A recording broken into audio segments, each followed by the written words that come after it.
Carnival of Monsters, you are monster hunters, and you are out each season trying to capture the most impressive monsters to draw the most people to your monster shows.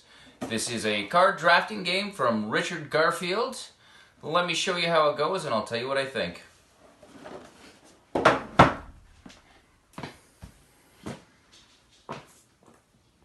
This board is put out in the center of the table. You've got all your money, you've got your hunting dice, your huge stack of cards here, and your loans. 3 loans and 1 loan.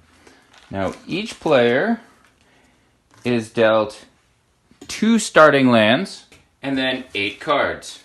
And then a drafting process begins. But first, there's going to be a season card flipped up. 4 of these cards will be used every game, and every season it's going to give an award to the player who, for every player that first puts a monster of a particular type down, and at the end of the round, or the season as they call it, you would take this card if you have the most points worth of that type of monster for endgame scoring. So on your turn, you're going to draft one of a few different types of cards. The majority of the cards are monster cards. You've got a druid right here. It costs 1 forest land point and it's worth 3 points at the end of the game. To put one of these out, you've got to have a forest land in play. You have to have one of them. If you don't have a land there, then you're going to do one of 2 things with it. There's also these cards here. These you would put into your keep pile. You've got your keep pile and your menagerie on your board. If you can't play a card, then you would keep it and you have to pay 1 coin. Everybody starts with 4. Your only 2 choices is to either play a card or keep it. If you don't have the money to pay, then you are forced to take a loan. You can borrow $3 and it's worth -5 points at the end of the game. Each player is going to draw 1 card. If it's a land, they could put it straight into play. And with the land, sometimes you've got like a far land. If it has this little symbol right here, it means you've already got to have one of those types of lands in play in order to play it.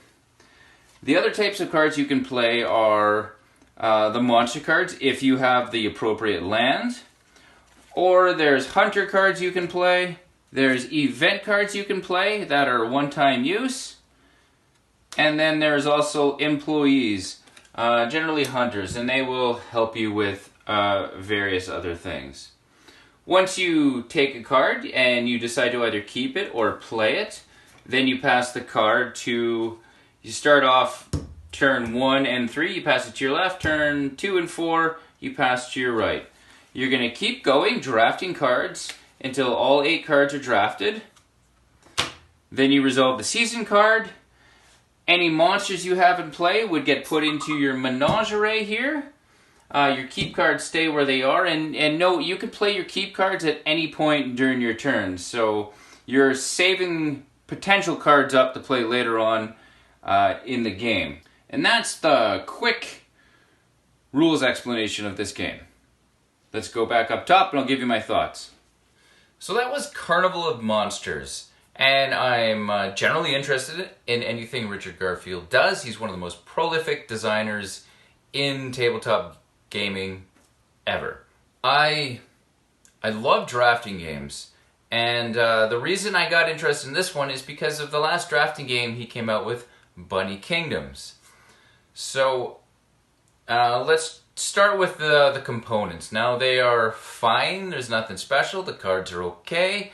However, the artwork is fantastic on all the cards. Really, really good artwork.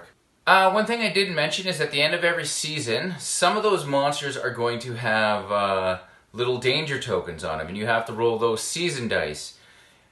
If you don't roll enough cages to match your dangerous creatures, for every one you don't have, you're going to lose 3 coins, and you're going to have to take loans if you can't pay for it. Now you could get some of these employees that can help you. Now, the problem I have with this game is the first time I played it, it was a 3-player game. We all had a hand of 8 cards, and there wasn't a single land card amongst them. and none of us could put out a creature with our 2 starting lands. So the first 8 cards, we had to keep each one, 1, 2, 3, 4. Then we had to take loans to pay for the other 4. That was it. Second season began. Then at least some lands started to turn up.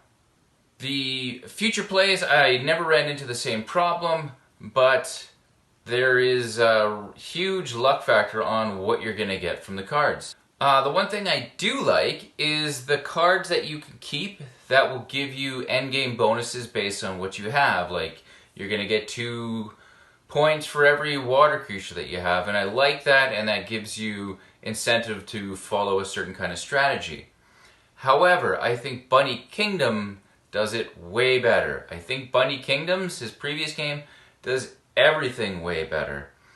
I'm a huge fan of drafting games, and this one fell a little flat for me. The theme on it doesn't really jump out at you. Sure, it's got the apparent theme, everyone's monster hunters tracking down these things, but the turns go by so fast, it's really just, 4 quick rounds of drafting 8 cards. That is a nice thing that it's a pretty quick playtime. The game can really fly along. You got to make sure that you're doing everything in sequence, because with drafting games, if people are picked and putting their cards down before everybody's ready, then they can tend to get jammed up. You got to stop the game and go, whose pile is this? Oh wait, I still got a pile over here, that sort of thing. But that's just drafting games in general, not a specific problem with this game. So the gameplay is alright. I was left with a very meh feeling about it.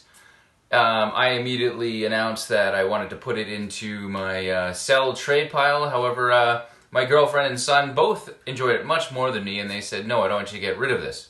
But I haven't played Bunny Kingdoms with them yet. So, talking about Bunny Kingdoms, I just kept getting echoes of Bunny Kingdoms in this game. In Bunny Kingdoms, I love how you are constantly banking cards for later on for your endgame scoring, and that incentive to take a strategy is much stronger. And I love the tactile aspect of Bunny Kingdoms, where you're actually doing things with the cards you draft, like putting bunnies in spaces or adding towns, that sort of thing.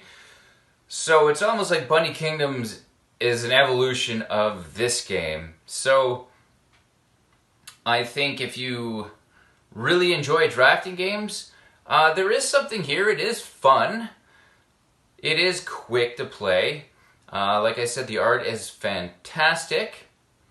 And that's about all I gotta say on it. Thanks for watching. Thanks so much for watching another Dice Tower video. If you enjoy our videos, subscribe to the channel for more fun, comprehensive board game coverage. Also, consider joining us at one of our events. Come to Dice Tower Retreat, a small, intimate gathering where gaming is king. Join us for Dice Tower Cruise, the largest board game cruise. Attend Dice Tower West in Las Vegas for gaming fun on the West Coast, or Dice Tower East in Orlando in sunny Florida. Dice Tower Conventions, the friendliest gaming conventions on Earth. I'm Eric Summerer, and you've been watching The Dice Tower.